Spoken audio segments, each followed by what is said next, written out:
dear ladies and gentlemen, again. I'm going to tell you about a very special couple that lived in Paris for many years, a big part of the 20th century, and it was an American man and a Latvian woman. You can see them on this picture. In the center, it's Raymond Duncan in his toga, and second to right is his partner Aijas Bertrānes, also in her characteristic outfit.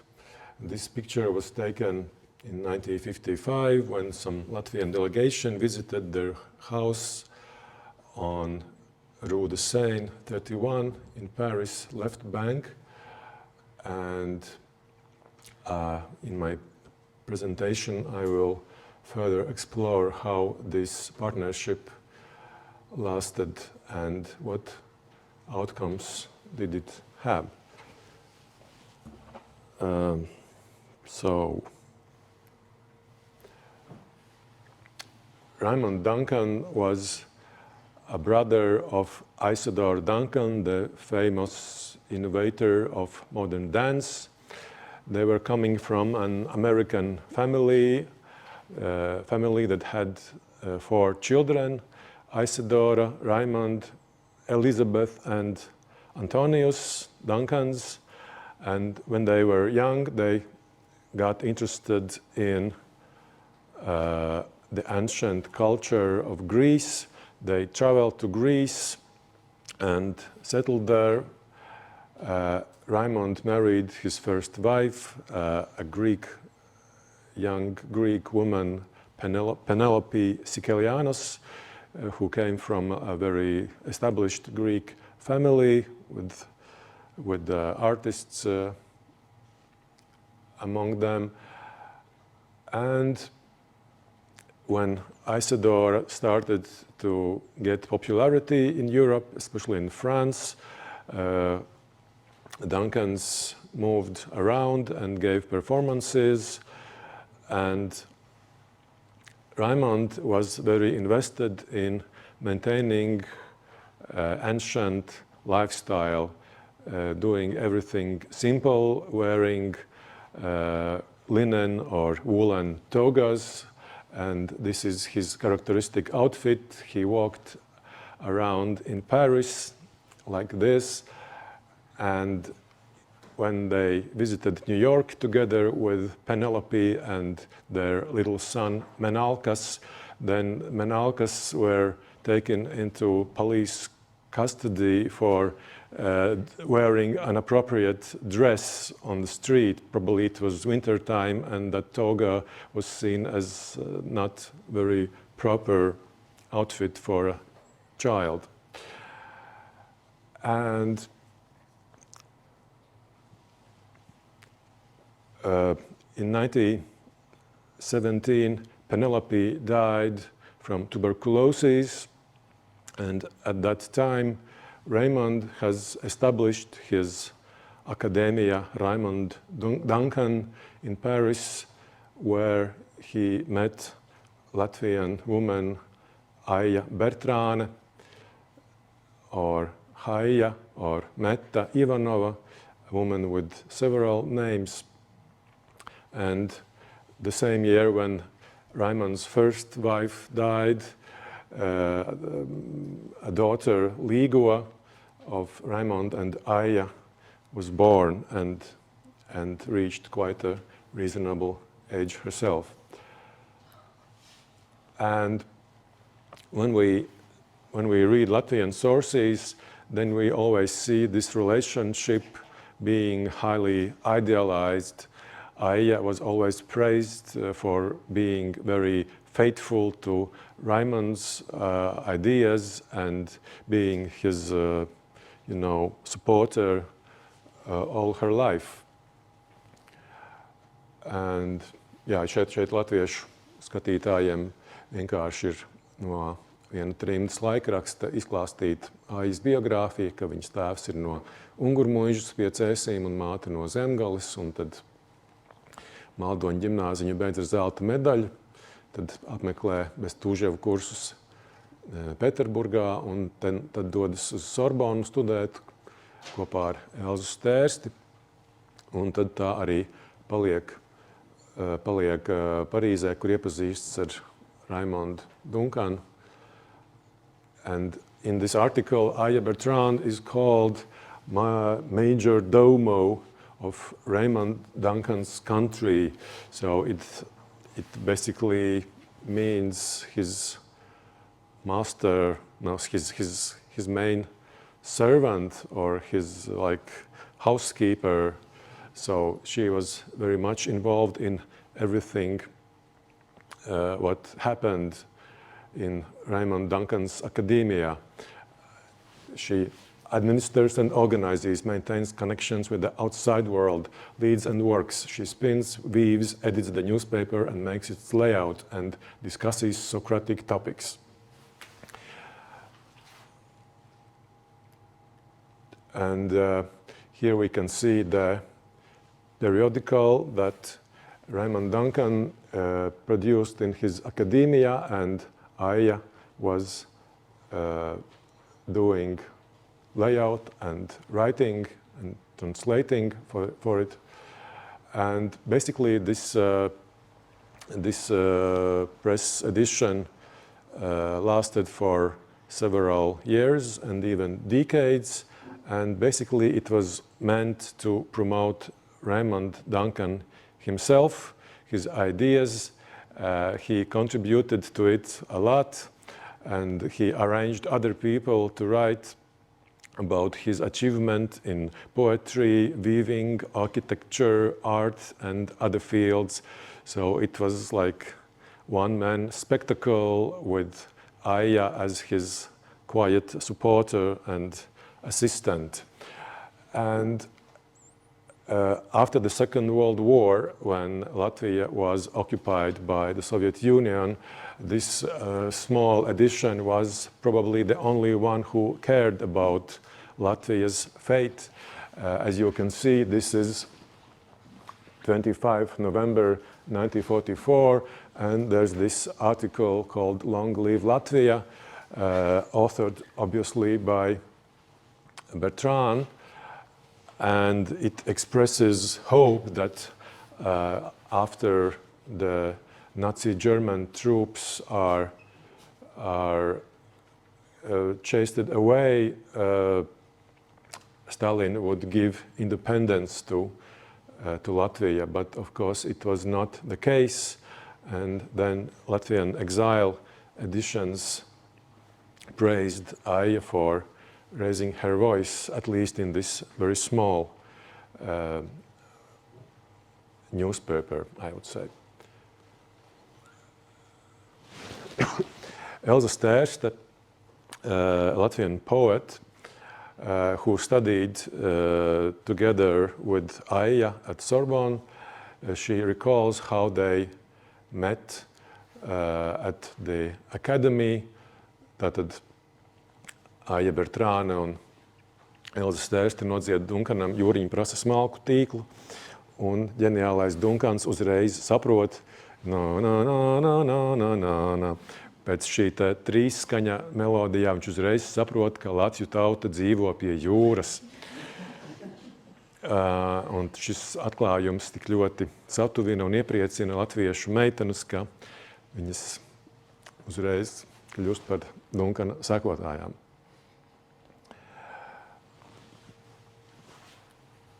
And as you see, the house they lived in is still there, and George Sand has lived there for a moment many years ago, and now, of course, Duncan family is not there. There are some shops, but this is a very interesting place for Latvians in Paris, because it is a house with a very Latvian heritage, because being Latvian, and I would say a proud Latvian, Aija Bertrāne took some Latvianness to the whole concept of Duncan Academia. Her doors were always open for Latvian visitors. After the Second World War, it partially was kind of Latvian representative place in Paris, and there were many events happening there. And in Latvian exile newspapers, you could read some articles about that place now and then when some visitor visited them and was very impressed by the time that had kind of stopped there, because Raymond Duncan was sticking to those things he discovered in his youth. So he wore his togas till all his life, and Aija was seen in her special outfit with covered head all her life. And there were some Latvian projects they made.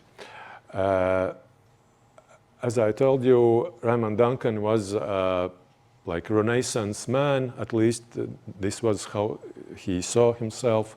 So he was, of course, also dancing, and there are speculations on what level what he did influenced his famous sister Isidore, and or was she the main one, the most talented one, and only she had the charisma and skill to become this great star she became, while Raymond made his productions of theater and dance influenced by the ancient Greek bases. You can see those poses, these positions, moves. He pretty much copied them from these ancient examples of Greek art. And another very important source for inspiration for him was laborers, workers' movements. As you know, Isidore was all about being free and natural and unrestrained by these restrictions of the aesthetics of the 19th century. And Raymond was pretty much about the same. He was exploring workers' movements and tried to imitate them on stage. Here you see the production of Antigone at the Feminine Theatre, and on the right side you can see Aija and Raymond as two main characters. Their theatre visited Riga as well, and they had performances there. You can see them on the stairs of the Riga railway station. This is Aija and this is Raymond. And as you can see from this piece of review, not everybody felt convinced by their movements and their aesthetics. Some of the critics wrote that it was just nothing special. Tātad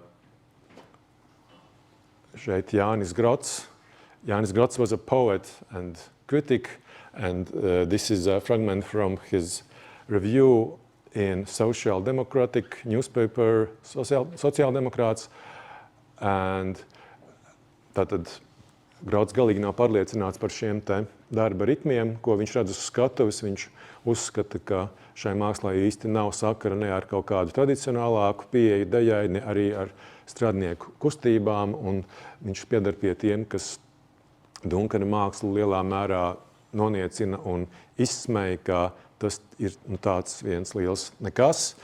Citi recenzenti ir atsaucīgāki un saskata tur kaut ko vairāk, jo tie, kas vairāk ir varbūt speciālisti par tā laika modernajiem meklējumiem dejā, viņi tur redz jau līdzības. Un, protams, Isidores vārds arī tur vienmēr izskan līdzās. Okay. And what was special about Raymond Duncan's Academy's Latvian projects was the translation of the poetic prose work Straumēni by Edvards Virza. The original was published in Latvia in 1933 and soon became, it started to be seen as the contemporary classics. And what unites Duncan and Virza is they were both inspired by the past. Edvards Virza wanted to revive this old patriarchal peasant's farm in Zemgale, inspired by his childhood and legends and poetic landscapes of flat Zemgale. And so in the 1930s, Aija Bertrand undertakes this project of translating Straumēni into French. And usually all bibliographies mention 1939 as the publication year. And in that time, Straumēni got translated in several European languages, first of all in German. And Aija received some Latvian state funding for this translation, just like it's happening nowadays. But then the war broke out, and as I understand, those that translation was printed, but it was not yet bound and made into a real book. These stacks of I don't know how to call it. They were lying somewhere in the academia, and it was only in 1947 when the book was finally bound and made into a real book that you could read. And here you can see the guest book of Duncan's Academia, and on 20th of June in 1947 they had this presentation, the Straumēni. Edvards Virza was already deceased in 1940, and you can see Aija's autograph and Ilona Leimane, a Latvian writer, and some other Latvian intellectuals. And this event was hugely celebrated in Latvian exile newspapers, and French actors was reciting pieces from the book, and French intellectuals and artists were attending this event and praised this smooth and beautiful translation, and everybody expressed their hopes that this translation will make Latvia and Latvian culture popular among French people, but for some reason it was not the case. Look, and you see this smaller book that was another translation by Aija Bertrāne. It was a small book, a single fairy tale by Kārlis Skalbe. Kārlis Skalbe was level 3 candidate for the Latvian National Poets honor, right? So he was also translated, but the translation was published in Riga in 1940 when Soviet occupation took over in a couple of months, so I don't think French people would ever grab this edition and read. And how much time do I have? Okay. Less enthusiastic was this American writer Kay Boyle, and she stayed with Raymond Duncan in his academia for less than 1 year, in around 1928. And initially Duncan promised her to give her opportunity to lead this very natural, pleasant life with weaving, milking, goats and resting sandals and doing other great traditional stuff. But as she learned, it was actually not the case. And she